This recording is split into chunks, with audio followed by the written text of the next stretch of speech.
ആരംഭിക്കുന്നതിന് മുന്നേ തന്നെ നിങ്ങളോട് ഒരു കാര്യം പറയാനായിട്ട് ഞാൻ ആഗ്രഹിക്കുന്നു. അവസാനം ഉൾപ്പെടുത്തിയിട്ടുണ്ടെങ്കിലും ഒരുപക്ഷെ നിങ്ങളത് കാണാതെ പോയെങ്കിലോ എന്ന് വിചാരിച്ചിട്ടാണ് ആദ്യമേ തന്നെ ഈ കാര്യം പറയുന്നത്. മെഡിറ്റേഷൻ അല്ലെങ്കിൽ ധ്യാനം നമ്മളെല്ലാം അഭ്യസിക്കേണ്ടതായ ഒന്നാണ്. എന്തെങ്കിലും പ്രശ്നമുള്ളവരോ അല്ലെങ്കിൽ മനസ്സ് അസ്വസ്ഥമായവരോ മാത്രം അഭ്യസിക്കേണ്ട ഒന്നായി മെഡിറ്റേഷനെ തെറ്റിദ്ധരിക്കാതിരിക്കുക.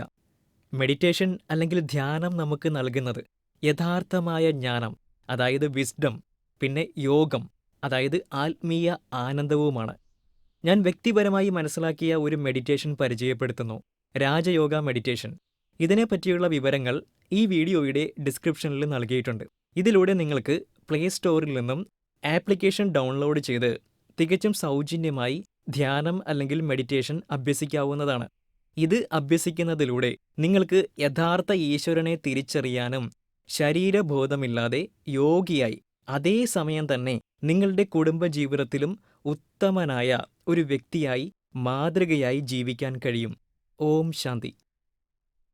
പണ്ടൊരിക്കൽ ഒരു ചെറുപ്പക്കാരൻ ബുദ്ധന്റെ അരികിലെത്തി. അയാളിൽ ഒരു സങ്കടഭാവം നിഴലിക്കുന്നത് കണ്ട് ബുദ്ധൻ കാര്യം തിരക്കി. അപ്പോൾ ആ ചെറുപ്പക്കാരൻ പറഞ്ഞു, തന്റെ അച്ഛൻ മരിച്ചു പോയിരിക്കുന്നു. അതുകൊണ്ട് എന്റെ അച്ഛന്റെ മരണാനന്തര കർമ്മങ്ങൾ നല്ല രീതിയിൽ തന്നെ തനിക്ക് നടപ്പിലാക്കണം.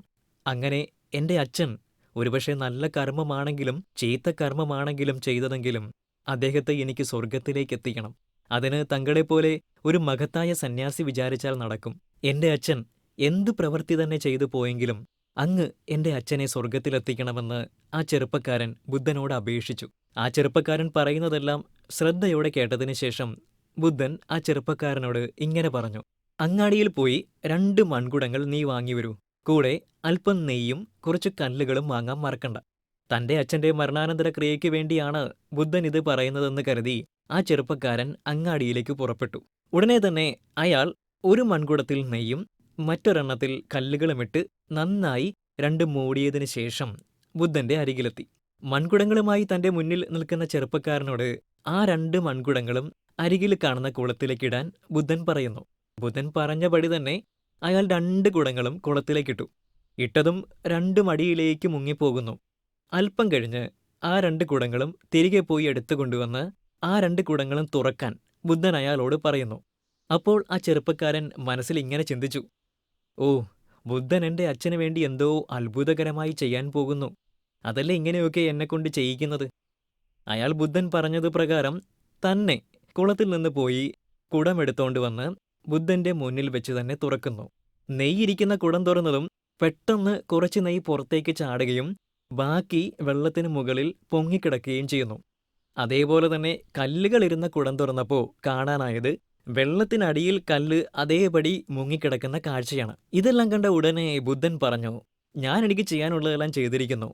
ഇനി നിനക്ക് അറിയാവുന്ന സന്യാസിമാരെ എല്ലാം വിളിച്ചിട്ട് ആ പൊങ്ങിക്കിടക്കുന്ന നെയ്യിനെ വെള്ളത്തിന്റെ അടിയിലേക്കും ആ താഴ്ന്നു കിടക്കുന്ന കല്ലിനെ വെള്ളത്തിന് മുകളിലേക്കും കൊണ്ടുവരാൻ പറയൂ. ഇത് കേട്ട ചെറുപ്പക്കാരൻ ഉടനെ ചോദിച്ചു, താങ്കളെന്താ തമാശ പറയുകയാണോ? അതെങ്ങനെ സാധിക്കാനാണ്? അത് പ്രകൃതി നിയമത്തിനെതിരല്ലേ? കല്ലിന് വെള്ളത്തേക്കാൾ കനം കൂടുതലാണ്. പിന്നെ എങ്ങനെയാണ് കല്ലിന് പൊങ്ങി വരാൻ കഴിയുക? നെയ്യിന് വെള്ളത്തേക്കാൾ ഘനം കുറവാണ്.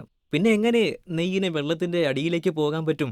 ഇത് കേട്ടതും ബുദ്ധൻ പറഞ്ഞു, അപ്പോൾ നിനക്ക് ഈ പ്രകൃതിയെക്കുറിച്ചൊക്കെ നല്ലതുപോലെ അറിയാമല്ലോ.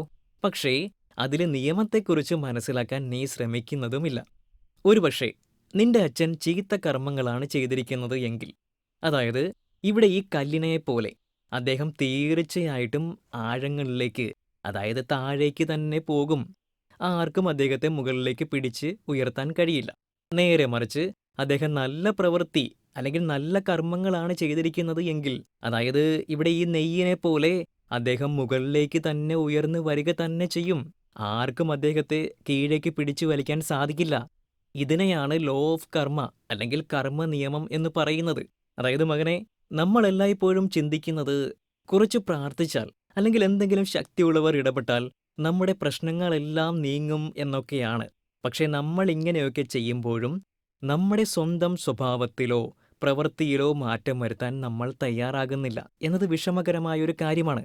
നമ്മൾ ചെയ്ത പ്രവൃത്തി അല്ലെങ്കിൽ കർമ്മത്തിന്റെ ഫലങ്ങൾ തീർച്ചയായും നമ്മൾ തന്നെ അനുഭവിക്കണം. അതിൽ ഒരു ഈശ്വരനോ, അതായത് പരബ്രഹ്മം, അവർക്ക് ഇടപെടാൻ കഴിയില്ല. നമ്മുടെ ജീവിതത്തിലേക്ക് ഒന്ന് തിരിഞ്ഞു നോക്കിയാലും നമുക്ക് ഇതൊക്കെ തന്നെ കാണാൻ പറ്റും. എന്തൊക്കെ ചീത്ത പ്രവൃത്തി അല്ലെങ്കിൽ ചീത്ത കർമ്മങ്ങൾ ചെയ്തിട്ടുണ്ടെങ്കിലും ആ ചെയ്തവരെല്ലാം ആഗ്രഹിക്കുന്നത് നല്ല കാര്യങ്ങൾ അല്ലെങ്കിൽ നല്ല ഫലങ്ങൾ തന്റെ ജീവിതത്തിലേക്ക് വരാൻ വേണ്ടിയാണ്. പക്ഷേ അവരുടെ പ്രവൃത്തികൾക്ക് അനുസൃതമായിട്ടാണ് ഫലമെന്നുള്ള കാര്യം അവർ മറന്നു പോവുകയാണ്. ആയതുകൊണ്ട് തന്നെ നിത്യജീവിതത്തിൽ നമ്മുടെ പ്രവൃത്തിയിൽ നമ്മൾ എല്ലായ്പ്പോഴും ശ്രദ്ധാലുക്കളായിരിക്കണം. സർവ്വം നമ്മൾ നല്ലത് മാത്രം ചെയ്യാനായിട്ട് ശ്രമിക്കണം.